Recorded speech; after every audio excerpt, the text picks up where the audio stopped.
Already Rythu Bandhu పడుతూనే ఉంది కదా, వాళ్ళకే ఒట్టేసే పైసలు అన్ని గిక్కొని పోయారు, అన్ని ఊడ్చుకొని పోయారు.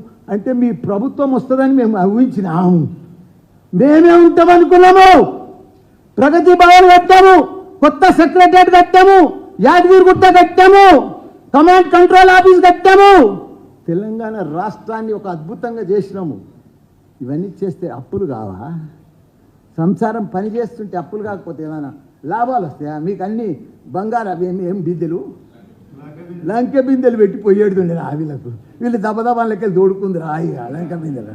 ఇదా ఏంది? మీరు ఏం చేయవలసిన అవసరం లేదు. తెలంగాణ రాష్ట్రంలో మీరు ఏం మంత్రులు కానీ సీఎం కానీ ఒక రూపాయి పని లేకుండా చేసినామా మేము? మా సీఎం కేసీఆర్, కేటీఆర్, హరీష్ రావు మామూలు అభివృద్ధి కాదయా. ఊరూరికి 3 లక్షల మెట్రిక్ టన్నుల ధాన్యం పండేటట్టు చేసినాము. నీకు 46 చెరువులు ఎండ నిండు కుండలెక్క మే జూన్లే చేసినాము. అది ఎవరన్నా చేసిరా? ఏ ప్రభుత్వం ఏ రాష్ట్రంలో ఉన్నదా అంత అభివృద్ధి? ఎక్కడ లేదు. మన కేసీఆర్ చేసిండే.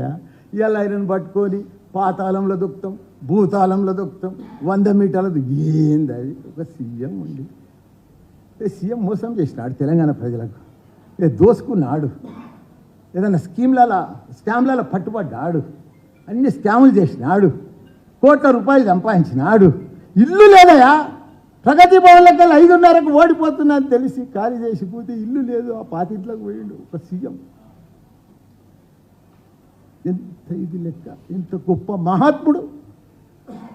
వాళ్ళకి ప్రభుత్వాలు ప్రగతి భవన్ ఎవరి కోసం కట్టించింది? అది ప్రభుత్వ భవనం. అది ఇలా ఉంటాడు, ఎవరు ఉంటే వాళ్ళు ఉంటారు, లేకపోతే వెళ్ళిపోతారు. వెళ్ళిపోలే అప్పుడే. దానికి రకరకాలు చెప్పారు. దాంట్లో ఆ బిందెలు ఉన్నాయి, ఈ అద్దాలు ఉన్నాయి, ఇవ్వదు అవి ఉన్నాయని. ఎవరి కోసం? ప్రజలు ఎవరు సీఎం ఉంటే వాళ్ళు ఉంటారు. ఇప్పుడు లేడా డిప్యూటీ సీఎం కూడా? మేము ముద్దన్నమా? ఇలా సెక్రటరీలో పోయి కూర్చుంటలేరా? అది మా సొంతం భవనమా? సెక్రటరీ ప్రజల భవన్, ప్రజల కోసం కట్టించినాం. ఏదో ఒక రేకులు వీకేసి ఆ సీకులు వీకేసి మేము దర్బార్ చేసినాం. చెయ్యి దర్బార్, వచ్చిన తీసుకో, కంప్లైంట్స్ అన్ని రిసీవ్ చేసుకో, వాళ్ళని క్లియర్ చేయి. మేము వద్దంటున్నామా? ఒక్కటి క్లియర్ తీసుకునేదే కానీ క్లియర్ చేసేది లేదు. ఇంకెప్పుడు చేస్తాం? 4 ఏళ్ళ దాకా రూపాయి క్లియర్ చేయరాదు. ఒక్క స్కీమ్ కూడా 6 గ్యారంటీలు లేవు, ఏమి లేదు. ఉత్తమ ఆటలు. నువ్వు ఇచ్చేటోనికి మనసు ఉంటే జరిసేపట్లు ఆన్లైన్లో కొట్టేయచ్చు. ఏముందని పెద్ద సుతారమా? అది అడ్మినిస్ట్రేషన్ రావాలి. అది కేసీఆర్కే ఉంది. అడ్మినిస్ట్రేషన్ దిమాగ్ ఉండాలి, పరిపాలన వ్యవస్థ ఉండాలి, ఎక్స్పీరియన్స్ ఉండాలి. డబ్బులు లేకున్నా సంసారం నడిపించే లేరా? అట్లా రాష్ట్రం, అట్లా కేసీఆర్ నడిపించింది. బస్సులలో మహిళలను కూర్చోబెడితే కొట్లాడుకుంటారా ఆడ బస్సులలో?